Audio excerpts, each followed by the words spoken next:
All right, so we are getting ready to start a new unit, or what you will find in your book as Chapter 7, which is Quadratic Equations and Functions. And we are going to be focusing our efforts on solving solving quadratic equations. And we're going to be looking at a method called completing the square. So you can see that that is the title of our lesson today. So I just wanted to do a real quick recap of two functions that you are familiar with, and then just introduce you to a third that will be coming at some point this year. So we have looked pretty much in depth at linear functions, and obviously it's called linear because it makes a line. And the form that we have looked at is this ax plus b equals 0. Sometimes it's referred to as y equals mx plus b. So we have seen that before. We've also started to look quite a bit at quadratic functions, but we've never really looked at the graphs, which will be something that will be in the coming days. But the graph of a quadratic function is this U-shaped graph called a parabola. And the form of a quadratic function is this ax squared plus bx plus c equals 0, which we've become quite familiar with factoring and solving. And we're going to just take another step at looking at other ways to solve it when it doesn't factor out completely. And then just what's coming in probably the coming weeks is looking at cubic functions. And you can see that it makes this really interesting shape here. And it's cubic because, again, it's raised to the third power. And you can see that the equation is listed here below with, again, a cube, a square, a linear, and then a constant. So we are going to jump right in and take a look at solving equations when they have been factored for us in the form of x minus or plus some number, and then that quantity is squared and set equal to a number. So the more comfortable you get with solving this type of equation, which will make completing the square relevant, and you can see why that will work. So let's take a look at example A together, and then I'll have you pause the video and try B and C on your own and check your work to see how well you did. So let's take a look at this one. So I've got x minus 3 quantity squared is equal to 7. So if I'm trying to isolate the variable x, I'm going to want to take care of this square. And we know that to undo a square, we can find the square root. So we are going to simply take the square root of the left-hand side and take the square root of the right-hand side. So when I take that square root, I'm going to simplify it to just be x minus 3 is equal to plus or minus the square root of 7. And then I'm simply going to add 3 to both sides of my equation, which gives me an answer of x is equal to 3 plus or minus the square root of 7. And that would be my final answer. All right, so go ahead and pause the video and see if you can try B and C on your own. So just like in the previous example, we are going to take the square root of both sides. So that's going to leave me with 2x minus 3 is equal to plus or minus the square root of 7. And then I'm going to add 3 to both sides. So that gives me 2x equals 3 plus or minus the square root of 7. And then I'm going to divide both sides by 2, which then gives me an answer of x is equal to 3 plus or minus the square root of 7 divided by 2. And that would be your final answer. All right, our last one, C. We're going to take the square root of both sides. So that leaves us with x plus 5 is equal to plus or minus the square root of negative 4. We know from our previous chapter that the square root of negative 4 is going to give you an answer of 2i. So I'm just going to rewrite the rest of that equation, x plus 5 equals plus or minus 2i.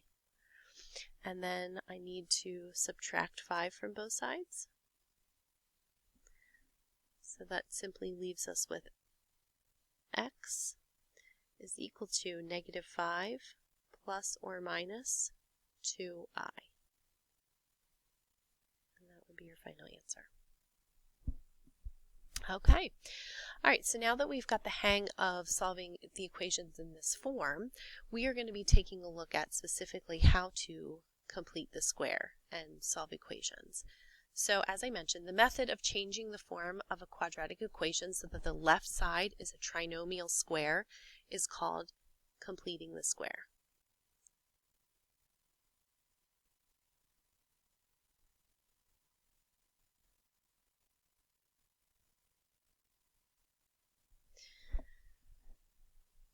So just as a reminder, just wanted to recall the form of a quadratic equation because those letters in front are going to come in very handy when we are talking about plugging them into a formula to complete the square.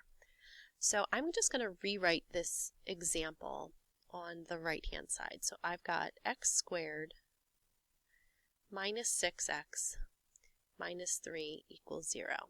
So just to recap what I was reviewing with you about the coefficients. So a in this example would be a 1, right? Because we would have an imaginary 1 right here. Our b is going to be -6 and our c is -3. So when we refer to a, b, and c, we're talking about the coefficients to these terms. All right, so step 1 tells us to transform the equation so that the constant term c is alone on the right side. So that means I need to take my constant term c and I need to get it to be alone on the right side of the equation, so over here. So to do that, we would add 3 to both sides. So that's going to give us x squared minus 6x. I'm going to leave a space, and then I'm going to say I'm going to put like a blank there just to remind you, and then that's equal to 0 plus 3, which is just 3. All right, so now we're going to check the coefficient of the second degree term, which is a, right? Since it's already equal to 1, we're ready to complete the square.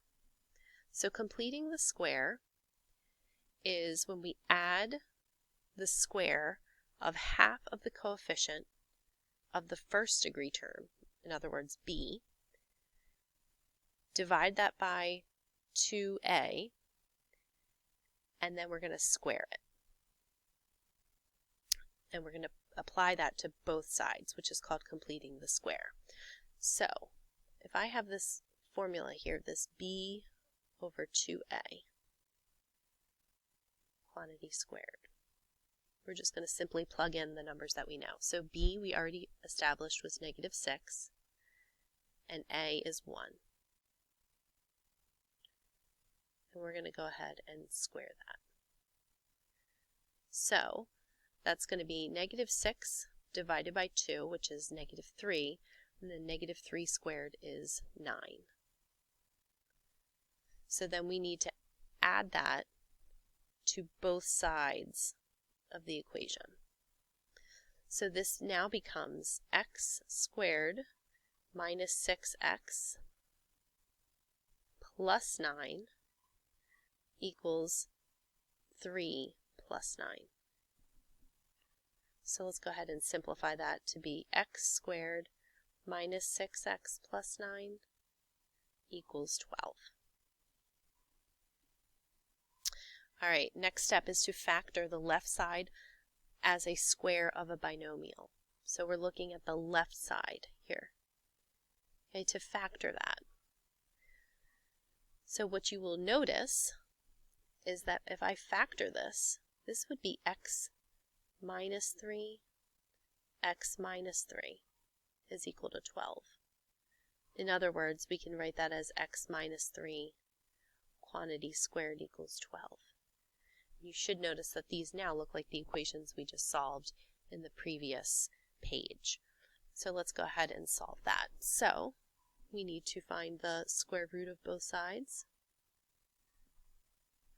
So that gives us x minus 3 is equal to the square root of 12.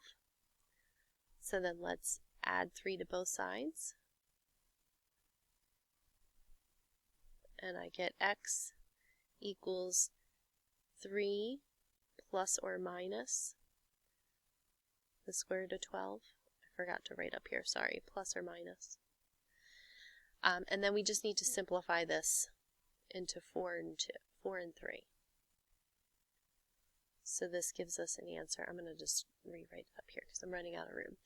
X equals 3 plus or minus 2 root 3. That's our final answer. Okay, so I know that is a lot of steps, and that's why we're going to spend a lot of time practicing this before we move on. So I'm going to run through B with you, and then maybe you could try C on your own following the steps. All right, so part B, x squared minus 8x plus 5. So the first thing I'm going to do is I'm going to move that 5 to the right-hand side, so I can rewrite this as x squared minus 8x plus something is going to equal negative 5, right? Because I subtracted 5 from both sides. All right, so now I'm going to complete the square. So that's going to give me b, so that's negative 8 over 2a, so 2 times 1, and then I'm going to square that. So that means I've got negative 8 divided by 2, which is negative 4. Negative 4 squared is equal to 16. So therefore, I'm going to add 16 here, and I'm going to add 16 here. All right, so now I can factor. So remember that this is going to be x minus 4, so that's x minus 4 squared is equal to 11. All right, so then I go ahead and take the square root of both sides, so I get x minus 4 is equal to plus or minus the square root of 11. And then I'm going to add 4 to both sides, so I get x equals 4 plus or minus the square root of 11. All right, so go ahead and try part C on your own by pausing the video, and then you can hit unpause when you're ready to review.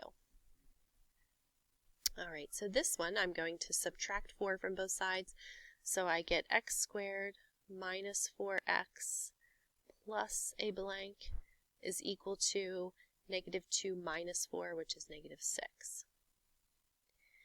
All right, I'm going to complete the square, so that's going to be negative b, or negative 4, I'm sorry, not negative b, which is negative 4, over 2a, which is 2 times 1, and then I'm going to square that. So negative 4 divided by 2 is negative 2. Negative 2 squared is positive 4. So I'm going to add 4 to both sides of my equation.